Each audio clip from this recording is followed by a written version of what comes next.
اعوذ باللہ من الشیطان الرجیم بسم اللہ الرحمن الرحیم صورت آل عمران کی آیت نمبر 6 تک ہو چکی تھی. اب آیت نمبر 7. یہ آیت تھوڑی سی بڑی ہے اور اس پہ تھوڑا سا ٹائم لگے گا, ایک دو ویڈیوز. اس کے متعلق پہلے تھوڑا سا آپ کو بتا دوں, پھر آیت پڑھیں گے. قرآن پاک جب شروع میں آیا تھا نا, تو اس سے متعلق نا دو جو ہیں رویے لوگوں کے سامنے آئے. ایک تو وہ لوگ تھے جنہوں نے قرآن پاک کی جو آیات آ رہی تھی ان آیات کو سر تسلیم خم کیا, ان کو جیسے تھی ان کو مانا, ان کو تسلیم کیا. جو ان میں احکامات ہیں ان کو قبول کیے, اور جو چیزیں ان کی سمجھ میں نہیں آ رہی تھی, ان کی عقل سے بالا تر تھی, ان کے متعلق انہوں نے زیادہ سوال نہیں کیے, زیادہ نہیں کریدا, اور مطلب جتنا یہ سمجھ میں آ گئی بس ٹھیک ہے. اور دوسرے وہ لوگ تھے جنہوں نے قرآن پاک کے واضح احکامات کو تو چھوڑ دیا, جو بھی سیدھا آپ نے ایسے کرنا ہے, ایسے کرنا ہے, ایسے نہیں کرنا, ان آیات کو چھوڑ دیا. اور جو دوسری آیات تھی جو مطلب سمجھ میں نہیں آ رہی تھی, جو ہماری عقل سے بالا تھا, جن کا ترجمہ ہے, جن کا مفہوم ہے, تو ان کو پکڑ لیا, ان کے متعلق جناب اعتراضات شروع کر دیے. اور جو ان کے دل میں ایک نفرت تھی اس کو مطلب ظاہر کرنے کے لیے کہ لوگ قرآن کے نزدیک نہ جائیں, تو ان چیزوں کو پھر ان میں کیڑے نکالنے کی کوشش کی, ان کے متعلق اعتراضات کرنے کی کوشش کی. تو یہ دو رویے قرآن کے سامنے ہیں اور یہی یہاں پہ بیان کیے جا رہے ہیں. اب ہم پڑھتے ہیں. هو الذی, وہی ہے جو, انزلہ, جس نے نازل کیا, علیک الکتاب, آپ کے اوپر کتاب, منہ, جس میں آیات, کچھ آیات ہیں, محکمات, محکمات. محکمات کا مطلب, حکم کا مطلب ہوتا ہے فیصلہ کرنا, حاکم فیصلہ کرنے والا, محکمات فیصلہ کر دینے والی, یعنی مطلب جو صاف صاف فیصلہ سنا دیں. لفظ مفہوم یہ ہے اس کا. تو وہی ہے جس نے تمہاری طرف کتاب بھیجی, ان میں کچھ آیات ہیں محکمات, واضح فیصلہ کر دینے والی. ہننا, یہ جو آیات جو ہے نا, ہننا میرے خیال میں ابھی تک پہلی دفعہ آیا ہے. ہوا ہما ہم, ہیا ہما ہننا, یہ ہوتا ہے ان عورتوں کے لیے. ہننا, یہ جو آیات جو ہیں, الکتاب, کا مطلب ہوتا ہے امی, ماں. خالد, خالد کی ماں. تو الکتاب, کتاب کی ماں. کتاب کی ماں سے مراد اصل کتاب, جو اصل اہم چیز جو ہے نا کتاب کی قرآن کی, وہ یہ ہے. اخرو, اور بعد والی جو ہے نا, اخرو کا مطلب ہوتا ہے جو اس کے علاوہ جو دوسری ہیں. اخرو متشابہات, وہ متشابہات ہیں.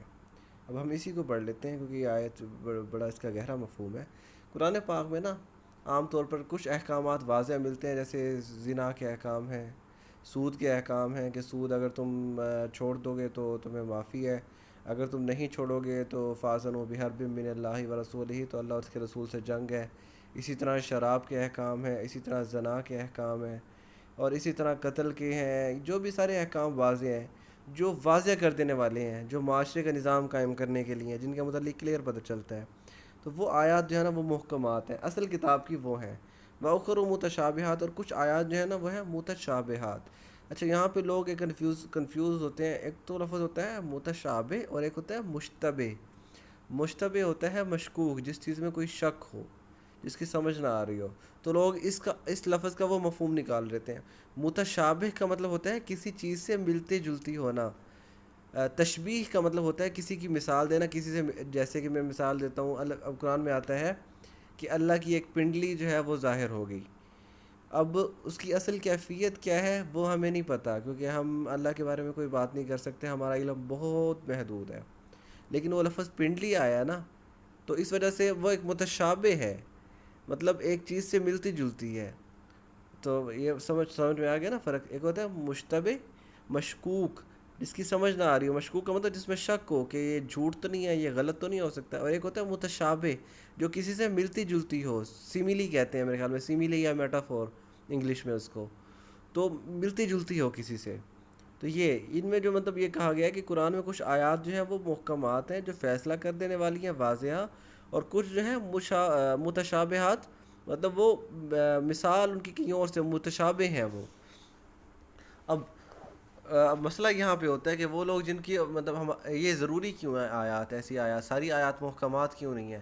اصل میں زندگی کا مقصد بتانے کے لیے مطلب انسان کو کچھ ایسا علم دیا جانا ضروری ہے جس سے, جیسے کہ آخرت کے متعلق, جنت سے متعلق, جہنم سے متعلق. اب ہمیں جنت جہنم کی صحیح کیفیت نہیں پتہ ہے, جہنم کیسی ہے, جنت کیسی ہے, اور مطلب ہم آگ کا بتایا جاتا ہے، مطلب ایسی چیزیں، اب جہنم کی آگ کا ذکر کیا گیا ہے تو اس سے متعلق ہمیں بتایا جاتا ہے، ہم یہی قیاس کرتے ہیں کہ ہماری آگ جیسی ہے یہ وہ. اسی طرح بچھو، سانپ، یہ ساری چیزیں جو بتایا جاتا ہے، اور پیپ جو انہیں پلائی جائے گی، یہ چیزیں مطلب ان کا ہمیں ہماری عقل میں جتنی سمجھ میں آ سکتی ہے ہم اتنا سمجھ لیتے ہیں، لیکن اس سے زیادہ ہماری عقل سے ماورا ہے بات. اس کا مطلب میں مزید ایکسپلین اگلی ویڈیو میں کروں گا. وما علینا الا البلاغ المبین.